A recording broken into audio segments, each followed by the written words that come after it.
Grandir comme individu doué de raison et avec un sens critique aiguisé, c'est aussi appréhender et comprendre les moyens, les méthodes et les mécanismes de la transmission numérique.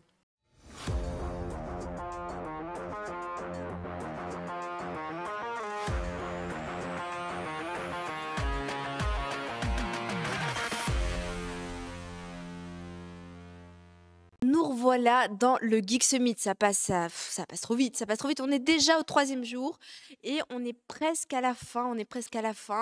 Et ces 3 jours ont été juste ouf, riches, intenses. Et c'est pas fini parce qu'on reçoit là tout de suite Émilie Dupont, qui est directrice générale de l'instruction publique, accompagnée de Fawzia Harish, qui est l'échevine de l'instruction publique. Je vous laisse avec elle. À tout de suite.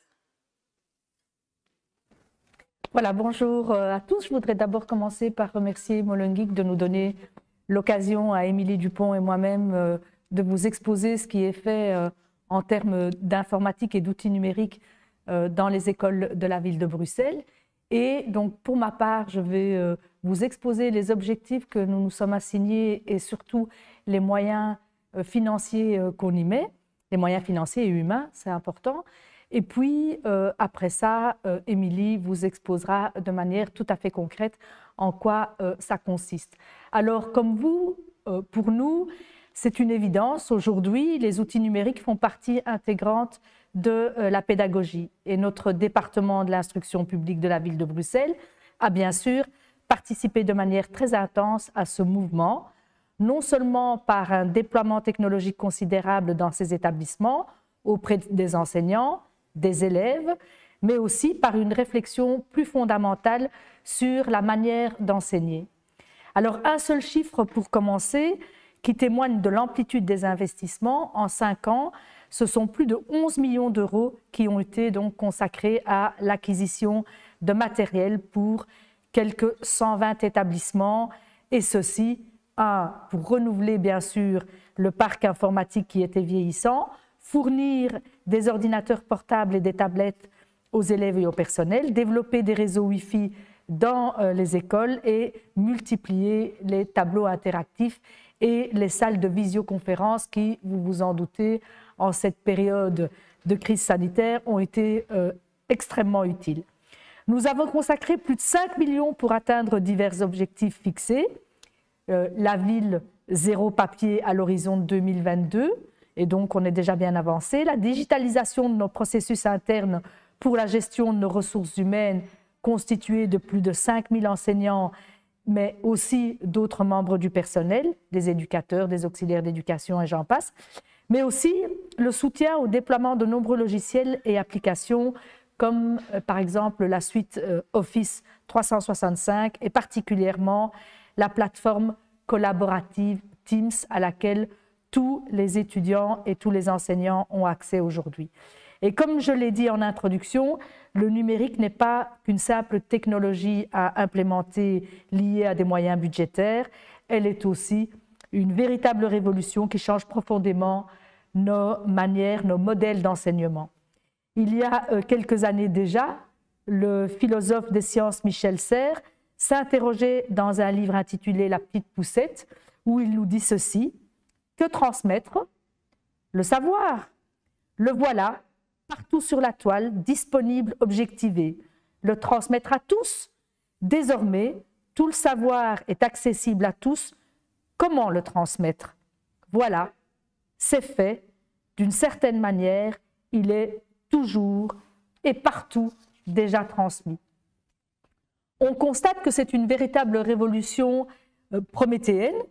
Internet a beaucoup modifié les conditions d'acquisition des connaissances. Il faut s'interroger maintenant sur les conditions réelles, sociales, économiques et culturelles des apprenants. Autrement dit, l'enjeu est de réfléchir à la manière dont nos élèves intériorisent individuellement, mais aussi collectivement, les dispositifs du savoir actuel.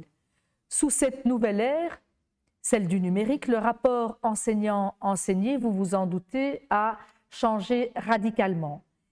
Évidemment, les pédagogies amorcées il y a longtemps ont déjà posé les premiers jalons de cette métamorphose du maître en médiateur des savoirs, mais aujourd'hui, de manière plus forte encore, l'enseignant est un levier, le levier par excellence vers les connaissances. Il devient cet indispensable intermédiaire dont l'élève a besoin pour apprendre et pour surtout s'autonomiser. Méthode, rigueur, esprit critique et aiguisé, analyse et sens de la synthèse ne se transmettent pas sur Internet et donc nous avons toujours bel et bien besoin de nos enseignants, de la classe, avec des expérimentations, des essais-erreurs, des échecs et bien sûr des réussites. Grandir comme individu doué de raison et avec un sens critique aiguisé, c'est aussi appréhender et comprendre les moyens, les méthodes et les mécanismes de la transmission numérique. On ne peut, par exemple, plus échapper à la compréhension des algorithmes qui sont au centre des moteurs de recherche sur Internet et des réseaux sociaux.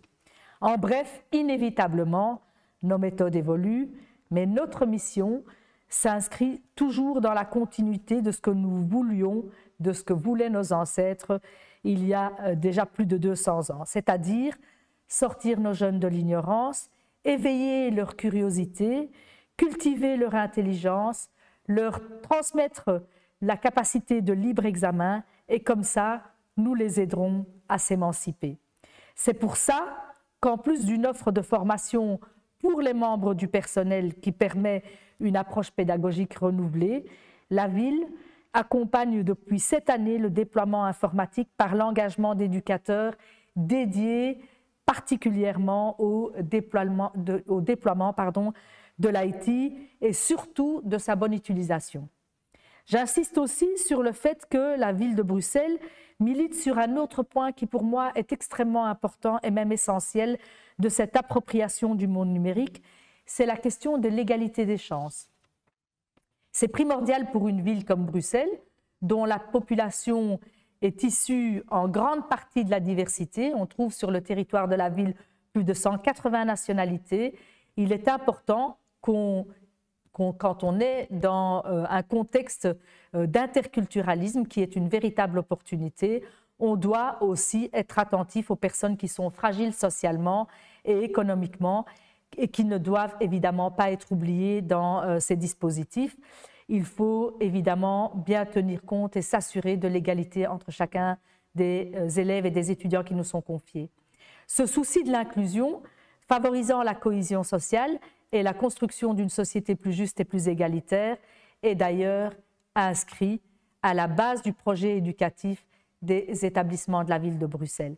Alors je vais vous proposer, si vous en êtes d'accord, et même si vous n'en êtes pas d'accord, de visualiser une vidéo qui a été réalisée juste avant la pandémie et qui témoigne des réalisations quotidiennes extraordinairement imaginatives et réflexives en termes de révolution numérique et pédagogique dans une rencontre avec tous nos publics, les plus petits de l'école maternelle, le primaire, en allant jusqu'aux aînés de l'enseignement supérieur et de la promotion sociale. C'est une vidéo qui dure 5 minutes. Les images qui vont suivre présentent la politique numérique de la ville de Bruxelles dans ses différentes écoles. En fait, elles correspondent à chaque fois à un projet qui a été présenté par chaque école en particulier. Nous menons les projets à bien avec les écoles et nous veillons aussi à ce qu'ils correspondent à des compétences qui ont été portées à la connaissance des différentes écoles. Et c'est ainsi qu'on vous montrera des exemples dans l'enseignement primaire, dans l'enseignement secondaire et dans le centre de technologie avancée.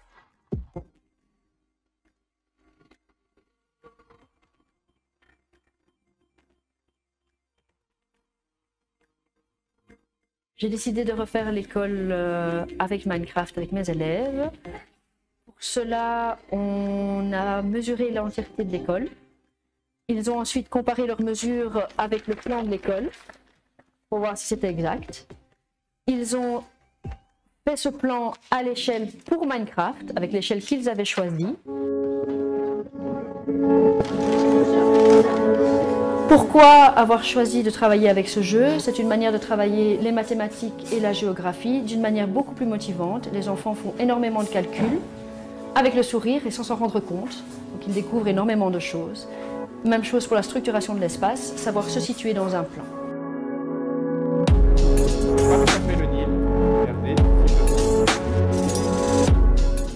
vous êtes les 3TA. Page suivante.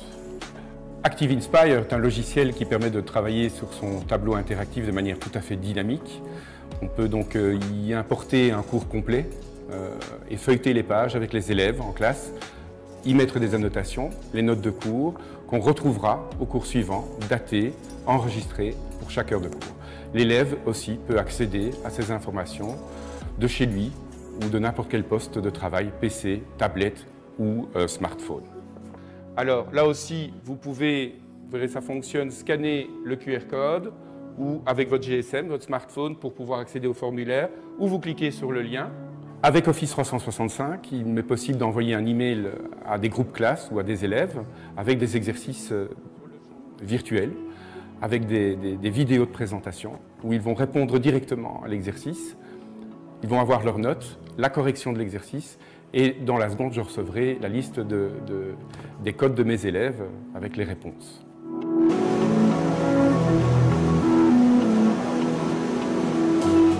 Le CTA, le Centre de technologie avancée en infographie, industrie graphique et multimédia, met à disposition des équipements de pointe pour les établissements scolaires, pour les demandeurs d'emploi, via un opérateur de formation et les professionnels du secteur qui peuvent upgrader leurs compétences sur ce matériel ou des logiciels nouvellement acquis. Dans le cadre des industries graphiques, nous allons de l'initiation au perfectionnement, c'est-à-dire nous commençons déjà sur des presses offset une couleur qui ont une certaine époque afin que les stagiaires, étudiants, élèves puissent se familiariser avec le mécanisme avant de passer directement à la nouvelle technologie qui est la presse offset Komori, 4 couleurs avec groupe lacqueur. L'infographie est en perpétuelle évolution et nous passons de plus en plus vers la 3D avec des logiciels comme Cinema 4D, After Effects, Maya et pour le son, Pro Tools. Dans le cadre de la 3D, nous avons un complément d'équipement qui est la capture de mouvement. C'est-à-dire qu'à la place de faire du dessin comme du dessin animé à la main, nous avons la possibilité, grâce à un costume et 24 caméras, de pouvoir capturer le mouvement, ce qui crée des effets comme dans les films Matrix, et cela avec moins de temps que le dessin à la main traditionnel.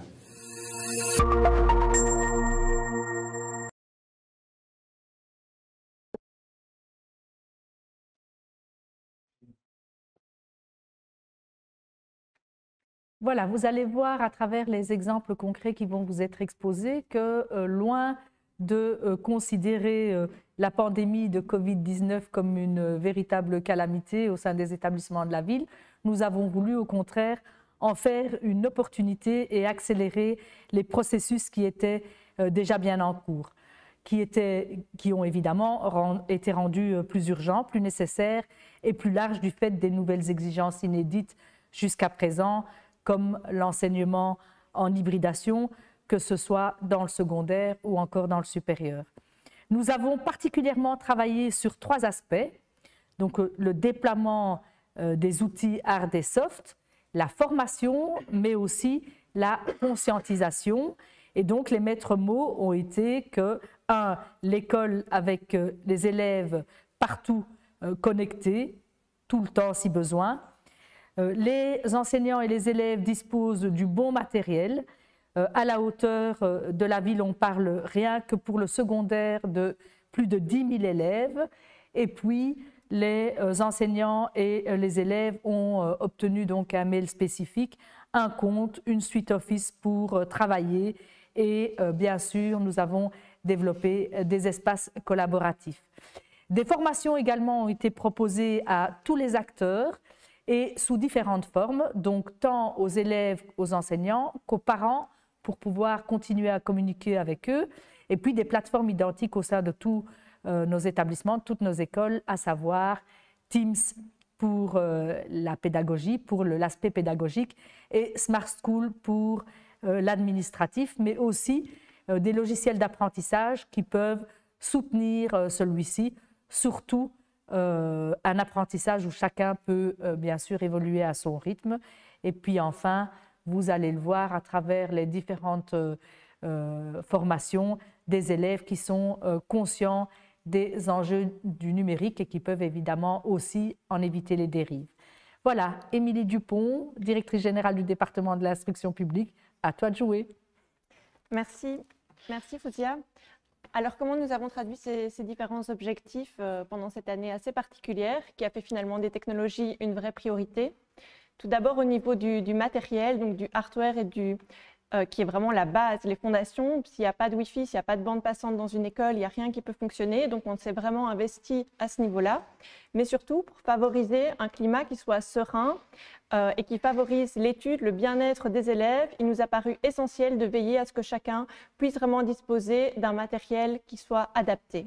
C'est ainsi que dans l'urgence du premier confinement, avec Madame Ariche, on a décidé que tous les PC du rollout de la ville de Bruxelles soient distribués à nos élèves qui en avaient besoin. Et en moins de 8 mois, on a distribué 1600 PC qui ont fait l'objet d'un rollout avec des ASBL partenaires comme Molengeek par exemple, qui ont reformaté les PC.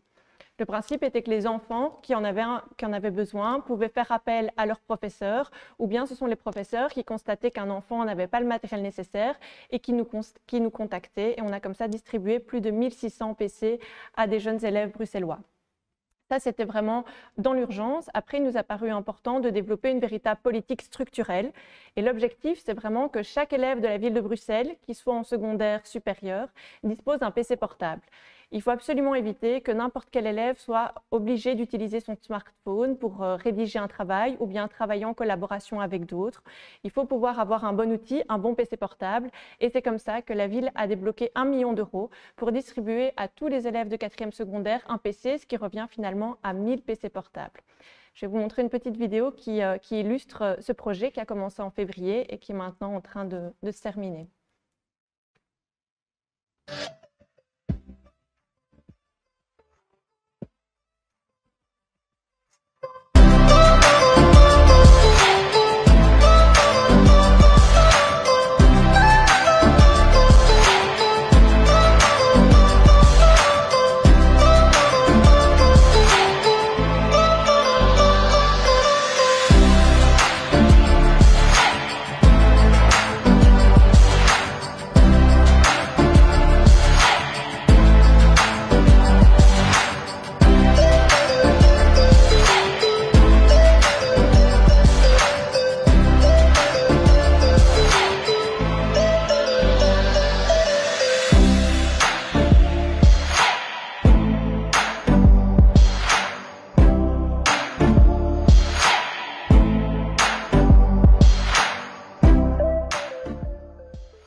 Voilà, alors ça c'est pour les plus grands. Par contre, pour les plus petits, on est persuadé que dans chaque appartement, dans chaque maison où habite un élève de la ville de Bruxelles, il faut aussi qu'il y ait un PC fixe qui soit disponible pour les enfants qui sont en secondaire.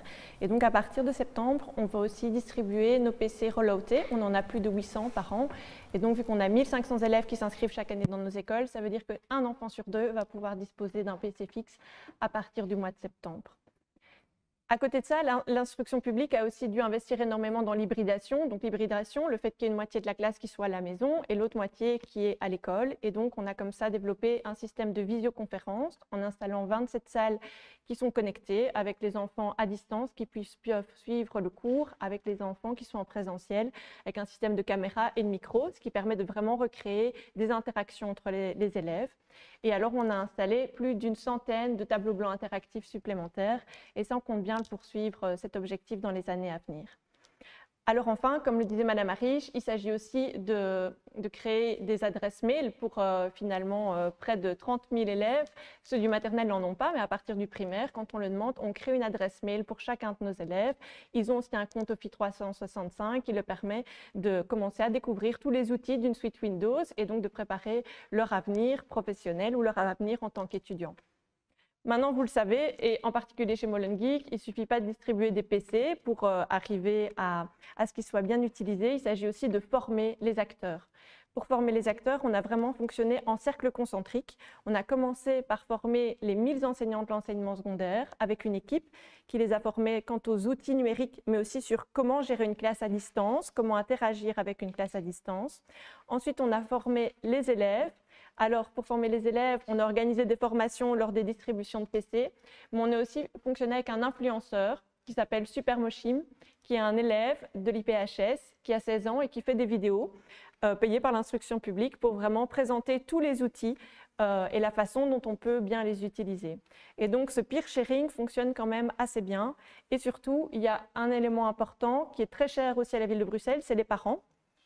Comme l'a dit Madame Arish, c'est essentiel de créer une connexion entre les élèves et les parents. Surtout à Bruxelles, où beaucoup de parents ne parlent pas forcément le français. Et donc, il était vraiment essentiel de former les parents à l'utilisation de tous ces outils. Il faut surtout éviter que toute cette nouvelle technologie renforce le gouffre ou la fracture entre l'école et les parents. Et donc, c'est comme ça qu'on a organisé des formations des parents le soir, avec nos professeurs et nos éducateurs qui ont formé les parents à l'utilisation de tous les outils qui sont utilisés par leurs enfants, pour qu'ils puissent voir le site de l'école, c'est quoi un journal de classe en ligne, comment est-ce qu'on peut voir les travaux qu'un élève remet en classe. Et donc, ça a recréé vraiment un lien entre le parent et l'école.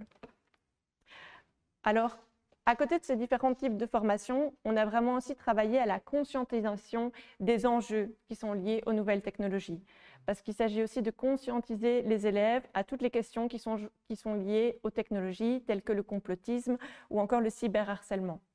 Donc on a vraiment une équipe de philosophes qui tournent dans les écoles et qui abordent toutes ces questions. On le fait sur base de débats philosophiques dans le secondaire. On l'a encore fait récemment par rapport à la question du vaccin, par exemple, et au complot qui circule sur les réseaux sociaux. Et on le fait également dans le primaire, là plutôt avec, par exemple, le projet des cyber-héros qu'on a développé avec Bibliothèques sans frontières et l'aide de Child Focus. C'est vraiment un projet qui est impliqué dans toutes les classes de 5e et 6e primaire et qui vise vraiment à accompagner les élèves et les parents dans une utilisation sécurisée et responsable d'Internet. Et dans ce cadre-là, on veille à un accompagnement personnalisé des enseignants qui ont toute une boîte à outils pour lutter contre le cyberharcèlement, en parler en classe et veiller à ce que dès qu'il y ait des actes de cyberharcèlement, toute une dynamique est mise en place au sein de la classe. Ces enjeux, ils sont essentiels, d'autant plus qu'on doit aussi aller au-delà, on doit préparer le futur. Et je pense par exemple à toutes les questions de codage, de programmation. Madame Arish l'a dit, on doit comprendre le monde dans lequel on vit. Et donc, on a vraiment commencé à développer des activités de codage, tant au niveau primaire qu'au niveau secondaire, et aussi des projets robotiques. Ces propositions pédagogiques, elles sont complètement en lien avec le pacte d'excellence qui vise vraiment au déploiement des compétences numériques à l'école. Et ces projets, ils ont aussi pour ambition d'élaborer des nouvelles manières de penser, de comprendre le fonctionnement du monde dans lequel on vit. Et donc, c'est une utilisation à bon escient des outils qu'on vise ici et vraiment à tous les niveaux. Donc, il ne faut surtout pas non plus oublier l'enseignement spécialisé ou l'enseignement différencié. Là aussi, par exemple, on a développé des projets avec des tablettes. Le but, c'est vraiment d'utiliser la technologie pour favoriser une individualisation des apprentissages. Donc le principe, c'est qu'on va individualiser l'apprentissage, c'est-à-dire que grâce à la tablette, grâce au logiciel, l'enfant va pouvoir avancer pas à pas dans son apprentissage et non pas en fonction du rythme imposé par l'enseignant. Et on a mis ça en place, par exemple, pour les enfants du différencié qui veulent acquérir un CEB. Et qui sont en première secondaire mais qui n'ont pas encore le CEB. Et vraiment, les tablettes et les logiciels ont vraiment permis une amélioration de leur bien-être et de leurs résultats. Voilà, donc on a parlé du hardware, on a parlé de l'importance des formations, de l'importance de conscientiser les enfants sur les technologies mais aussi leurs dangers. Il y a un dernier aspect dont on n'a pas parlé, c'est tout ce qui est software. Donc, c'est clair que le software, il prend de plus en plus une place très importante. Je pense par exemple à différents logiciels. Est-ce qu'on pourra en arriver à ce que finalement le professeur soit remplacé par un logiciel et qu'on n'ait plus besoin de profs, on n'aurait plus besoin d'école, on pourra apprendre à distance? À notre sens, en tout cas à l'instruction publique, la réponse, elle est non. Mais par contre, nous pouvons tout à fait renforcer la qualité de notre enseignement par l'utilisation des logiciels de qualité en accompagnant l'apprenant. Donc, il devra toujours avoir un pédagogue qui va soutenir la démarche de l'élève, mais par contre, les logiciels peuvent avoir vraiment des aspects extrêmement positifs. C'est ainsi que, par exemple, dans le cadre de la pénurie assez importante de profs de maths ou de profs de langue, on utilise les logiciels maintenant de deux manières. Je pense par exemple à Khan Academy. C'est un logiciel de mathématiques qui offre des exercices, des tests pour tous les enfants de la première à la 6e secondaire. Et en fait, on utilise Khan Academy de deux manières à la ville. D'une part, on l'utilise avec les professeurs de maths pour consolider les apprentissages, aller plus loin, ou bien pour faire de la remédiation individualisée. Mais on peut aussi utiliser Khan Academy quand le professeur est absent. Plutôt que d'être là à rien faire, à l'étude, on met les enfants devant Khan Academy. C'est le surveillant éducateur qui met en place le logiciel, la plateforme. Donc le surveillant éducateur a vraiment un rôle à jouer. Et les enfants peuvent ainsi avoir cours de maths, même si le professeur est absent. Donc, c'est un exemple, mais il y en a d'autres. Par exemple, Voltaire, dans le domaine du français, est aussi un outil qu'on utilise pour plus de 2000 élèves à la ville et qui, en fait, favorise un meilleur apprentissage de la grammaire, de l'orthographe, par des jeux, des exercices, et qui, en complément du cours de français, permet vraiment d'individualiser les apprentissages.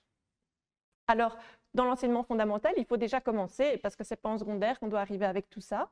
Donc, on le fait déjà avec des petites activités dans le cadre de notre parascolaire gratuit. Donc, avec Madame Ariche, on a mis en place tout du parascolaire gratuit, c'est-à-dire des activités le soir ou le mercredi après-midi, où les enfants vont découvrir le codage, l'utilisation des outils numériques, c'est quoi un ordinateur, et vont discuter de toutes les questions qui tournent autour des nouvelles technologies. C'est aussi dans ce cadre-là, par exemple, qu'on a mis en place des projets qui sont liés, par exemple, à la robotique, etc. Voilà. Mesdames, Messieurs, vous le voyez, comme PO, la ville catalyse finalement une série très riche d'objectifs et de projets qui sont en lien avec les technologies nouvelles, dont nous ne pouvons ici finalement évoquer qu'un florilège qui est assez partiel. Mais le fil rouge de tous ces déploiements est vraiment de permettre aux jeunes générations de s'approprier et de maîtriser les nouvelles technologies, de faire de nouveaux progrès d'apprentissage et finalement, par-dessus tout, de se réaliser dans un monde en changement.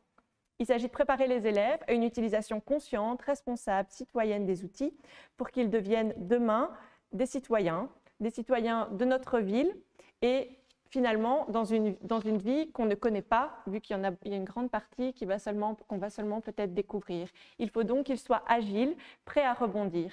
C'est pourquoi nos différents objectifs, on les mesure, on les adapte, on analyse nos résultats et en fonction de ça, on développe de nouveaux objectifs comme on a dû ici se réinventer avec la crise.